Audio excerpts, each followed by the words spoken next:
കൊണ്ട് അതായിട്ട് പനിയെല്ലാം വന്നിട്ട് 2-3 ദിവസം പോകാത്തെല്ലാം വന്നിട്ടുണ്ടായിരുന്നു. അങ്ങനെ എങ്ങനെയെങ്കിലും പഠിച്ചിട്ട് വന്നിട്ടും അത്ര ശരിയായിട്ട് അന്ന് ഉണ്ടായിട്ടുണ്ടായില്ല തയ്യൽ.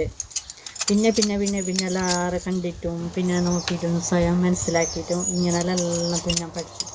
അങ്ങനെ എല്ലാം പഠിച്ച് ജെൻസ് ലേഡീസിൻ്റെ എല്ലാം പഠിച്ച്. അപ്പോൾ അവിടെ ആ ടീച്ചർ ലെൻസ് പഠിപ്പിക്കുന്നു, ജെൻസിൻ്റെ ഇത് പഠിപ്പിക്കുന്നു, പാൻറ്റ് ഷർട്ടെല്ലാം പഠിപ്പിക്കുന്നുണ്ട്.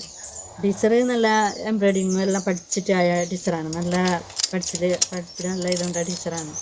നമുക്ക് നമ്മളെ നാട്ടിൽ അറിയുന്ന ആൾക്കാർ തന്നെയാണ് ആ ടീച്ചർ. നല്ല സ്വഭാവം, നല്ല പെരുമാറ്റം, നല്ല ഇതാണ് ആ ടീച്ചർ. ഇത് നമുക്കൊരു പേടിയില്ല, സ്വാതന്ത്ര്യത്തോടെ സംസാരിക്കാം, എന്ത് സംശയം ചോദിച്ചറിയാം, അങ്ങനെയല്ല. അപ്പോൾ ഈ ടെൻഷനാക്കുമ്പോൾ ടീച്ചർ പറഞ്ഞു തരുന്ന അങ്ങനെ ഞാൻ അങ്ങനെ ഈ വീടിപ്പണി ഒഴിവാക്കാൻ ഇതായ